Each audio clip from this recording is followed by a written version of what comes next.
2012 Jeep Wrangler has a 3.6 liter pentastar engine. We're going to show you how to remove the intake manifold. This one has a code for an oil sending unit not working correctly. So we're going to be removing the intake manifold to fix that for them. 8mm or flat blade screwdriver. Remove your intake bolt, or intake hose, rather. 2 10mm bolts.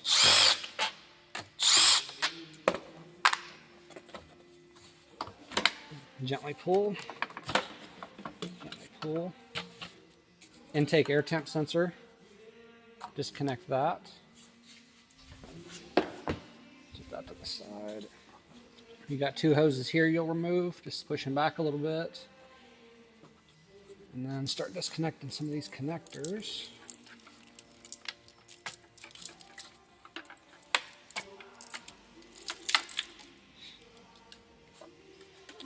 Pick for that one.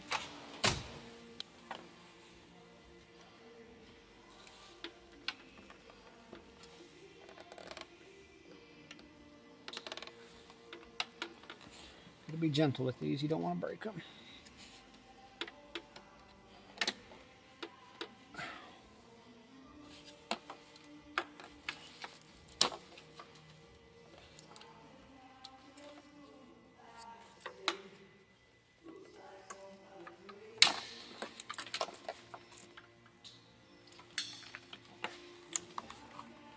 Pull these, I'll get a tool for that. Reach underneath, pry up. You can just slide this out.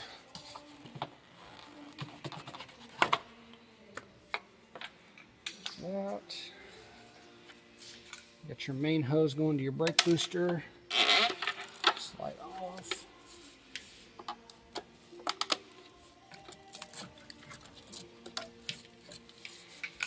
Okay, and then we've got 4 10mm nuts supporting that intake manifold that have to be removed.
Push that down out of the way.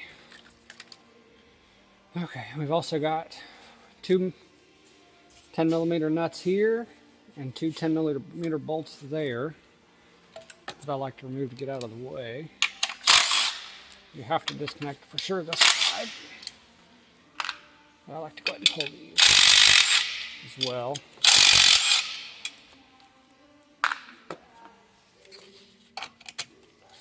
And lift up on these hoses gently. Pull that piece of metal up out of your way just a little bit.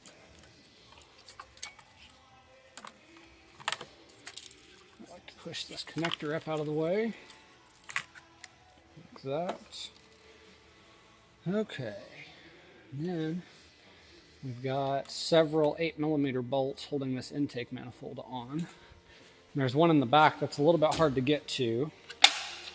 So I like to use an 8mm swivel socket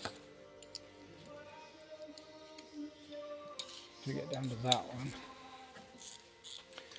And it's kind of hidden back in there. It's right down there. Okay, broke that one loose.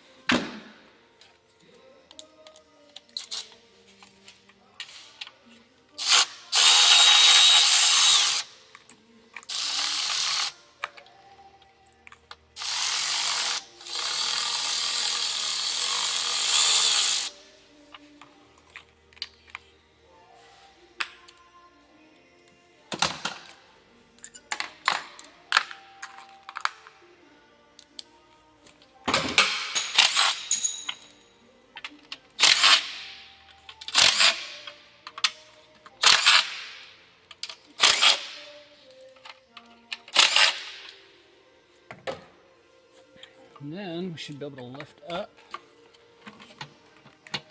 this side. Pull your bolts up and twist them to the left just a little bit and they'll hold right there. You can lift up, slide towards the passenger side of the vehicle. Just lift it out like that.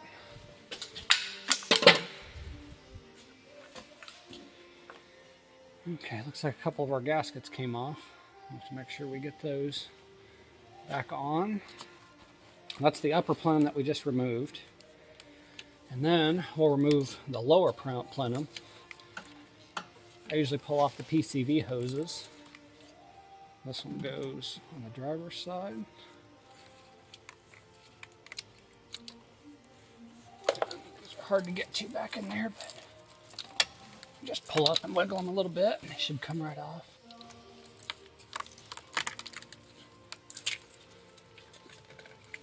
Maybe.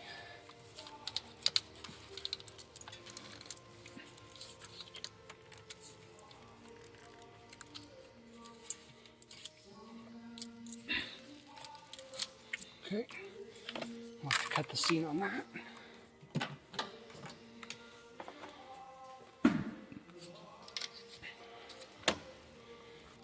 That one's being a pain. We can just leave that one. Okay, assess the situation here. Remove the fuel hose. Going onto the fuel rail. Push in on that connector. A plastic piece. And slide back. A little fuel spray. Just like that. Roll it off that harness. Sits there. You don't have to remove the coil connectors, but I usually do. You've got two gray securing clips right there. And the fuel injector connectors will pull. Just gently squeeze that tab on them. And they just lift right off. Got to be gentle with those. You don't want to pull the wire out of the connector, otherwise you'll have a misfire. Okay, same on this side. Fuel injector connectors. Another one back in there. You're going to have 6 total on this engine.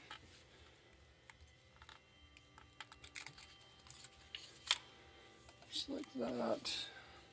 Okay. And then there's a connector that is sitting down on top of that. If you just sometimes just grab it, you can lift that connector off. Push that out of the way. Okay, and then we're going to have, looks like 8 8mm bolts, 4 on each side. I like to use an extension on my ratchet with an 8mm swivel socket.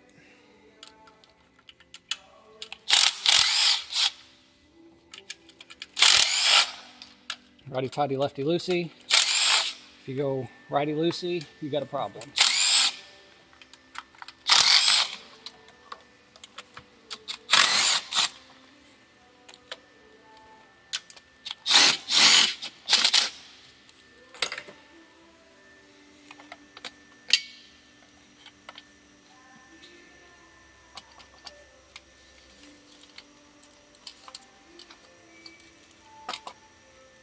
Oh, forgot one.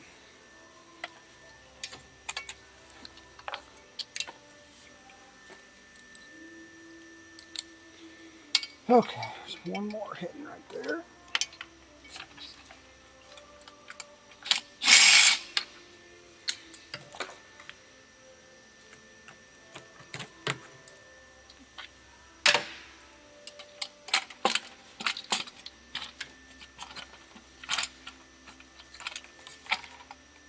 Slide that out. Make sure all your gaskets stay on the bottom side.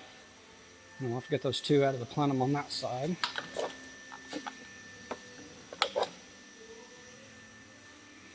Okay, and then the oil sensor, oil pressure sensor, is going to be the bottom one down here. This top one is an oil temperature sensor. Don't see that one fail too commonly, but that oil sending unit on the bottom, pretty common failure point. Also have to do the same job, remove the intake manifold if you're doing the oil cooler housing, which these are very common to leak on these. When you get an aftermarket, it's an upgraded metal design, whereas the factory one's plastic, and they just do not last very long and are very prone to leaks. So on this one, it's already been done before with the updated design. It's not leaking, so we're just going to replace that oil sending unit and hopefully have this customer back on the road. So I'll reach back in there, depress that tab, gently pull. I'll go ahead and pull the oil temperature sensor connector just to get it out of our way. Lift it back. I'm going to be kind of gentle with these harnesses sometimes. They'll have issues. Break the contact in them.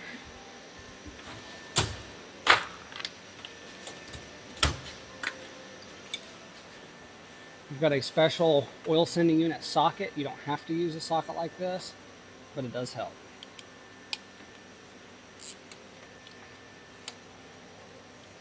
Push back in there. It's a little bit tight. It's very doable.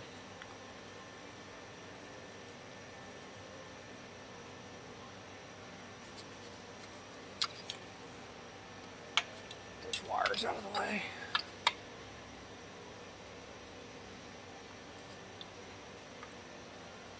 Well, I said that. I've never had one not fit down in there.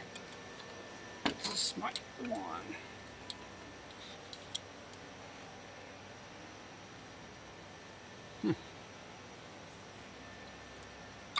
Interesting. Okay.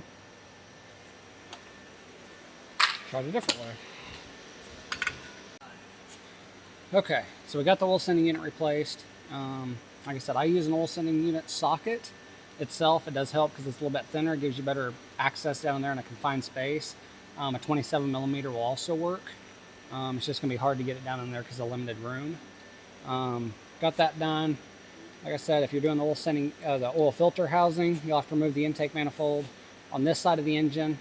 If you're doing any of like the spark plugs or the coils on this Jeep Wrangler, on the driver's side, you'll have to remove the upper intake manifold as well to be able to get to those.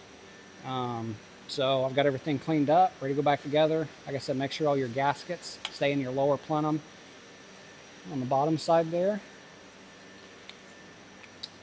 Set it back down in there gently. Wind it up. Start the bolts in by your finger.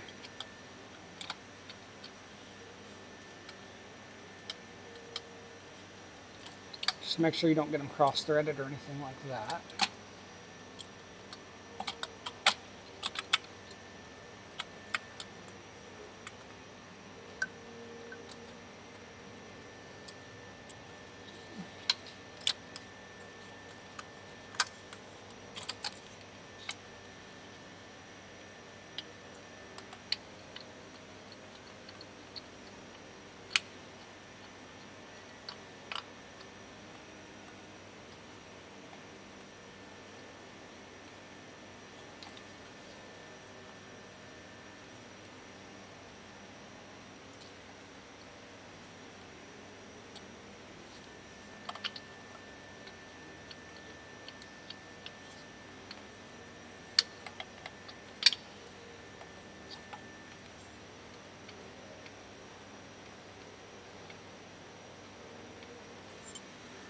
Okay. Now there is a torque sequence and a torque spec to doing these. As long as you watch what you're doing, you'll be fine not torquing it down to proper spec. Just use common sense. Tighten them down pretty snug, not over tight. You don't want to break one of them bolts. So just run it down a little bit snug with this. Work your way towards the middle, or from the middle, work your way towards the outside.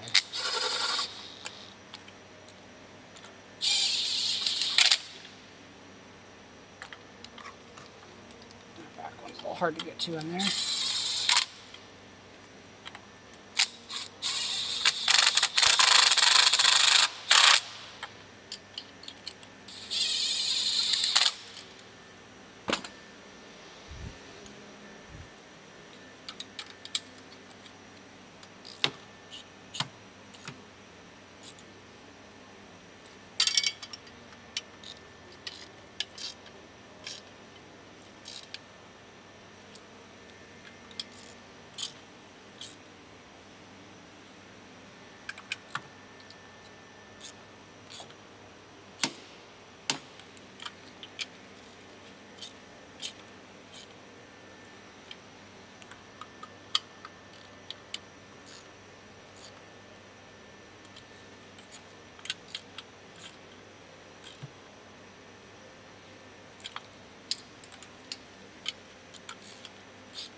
Okay, let's torque down. Just connect our wires back up.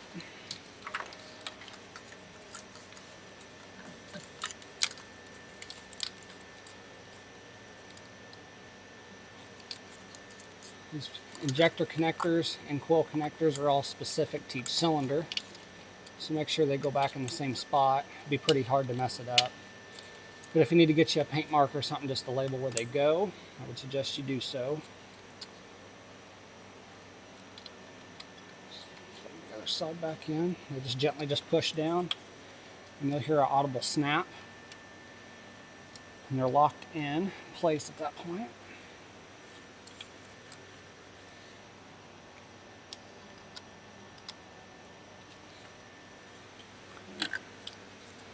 Sides in. Sure everything's connected. We'll go ahead and hook our fuel line back up.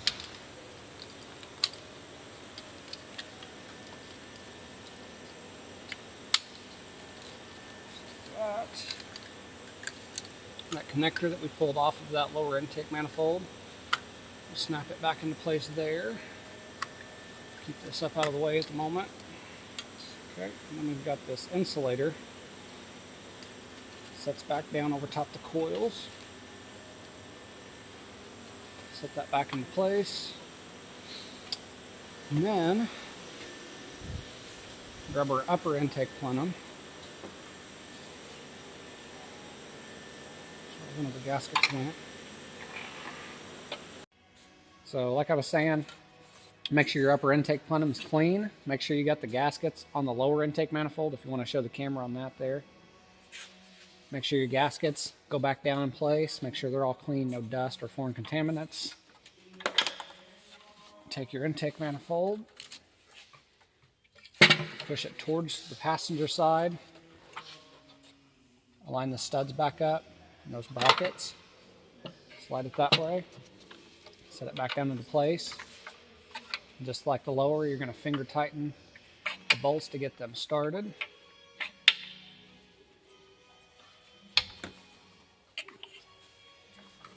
Got that one hidden one back there in the back, which we actually removed. It's right here.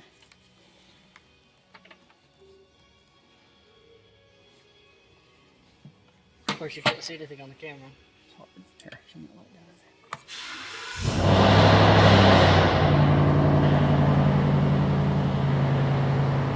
Typical straight pipe Mustang. Okay. Just the car, without even looking. Oh my. Okay. Same thing as we done on the lower.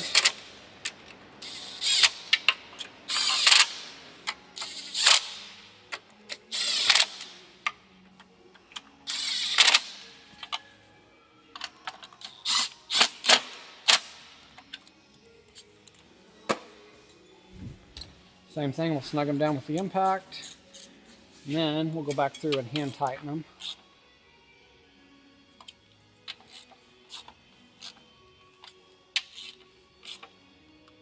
Start in the middle, work your way towards the outsides.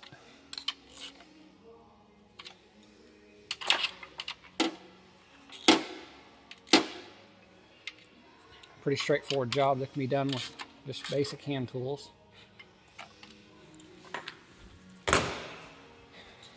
Okay,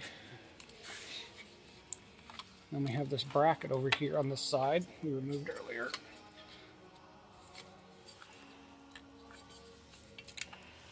Lift up under here hose.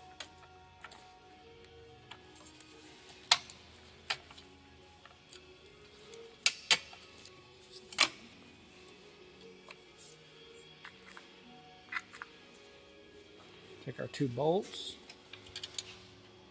Run those back down in the manifold for that bracket.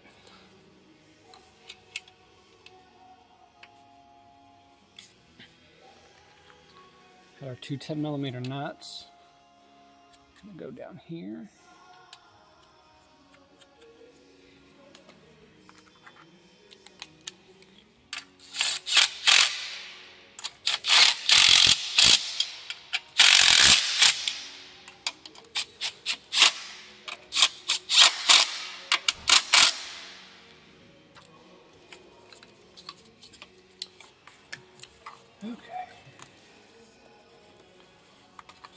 wiring harness back through.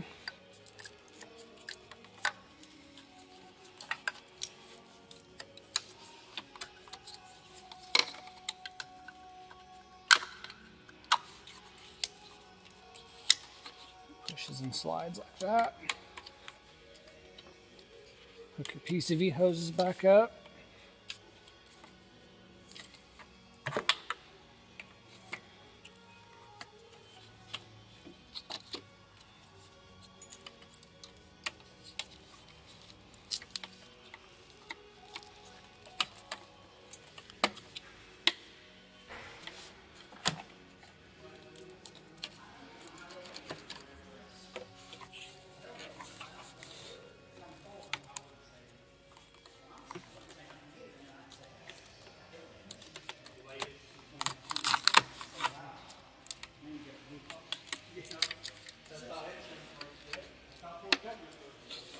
Anyway, what did you think about that car for that price?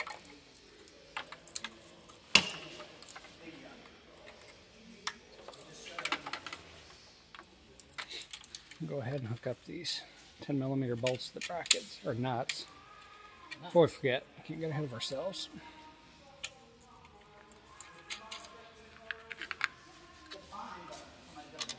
Go down. Get our ratchet with our 10mm.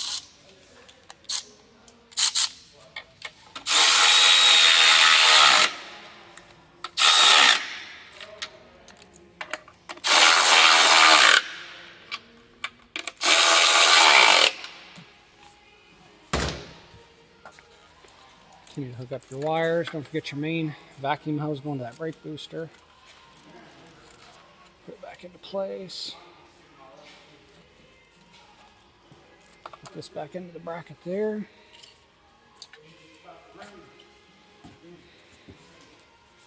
Put this back in. This can be a pain sometimes. Just kind of force them back in there like that.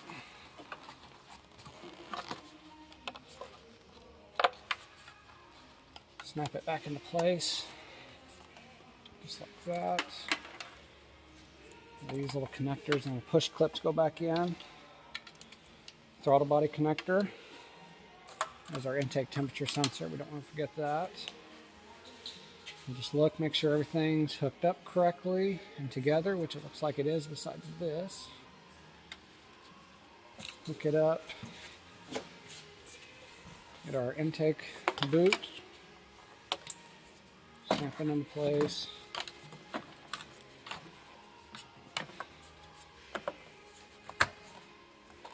Okay, and the overflow hose for the coolant snaps into place there. Go ahead and get our 2 bolts started for that. And take an 8mm or flat blade screwdriver. Tighten up both clamps on the intake boot. That.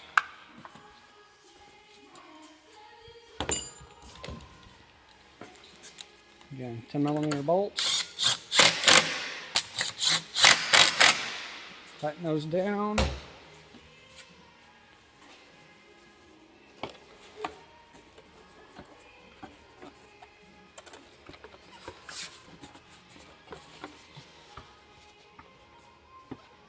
This back in place right there. Maybe. This is the hardest part. Can be.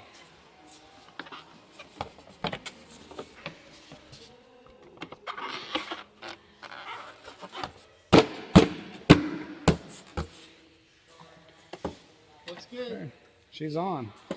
And that's how you remove and replace intake manifold on 2012 Jeep Wrangler 3.6 Pentastar.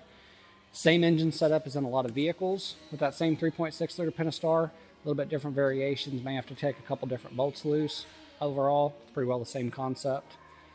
Thanks for watching. Do it for Dale. We'll frickin' see you later.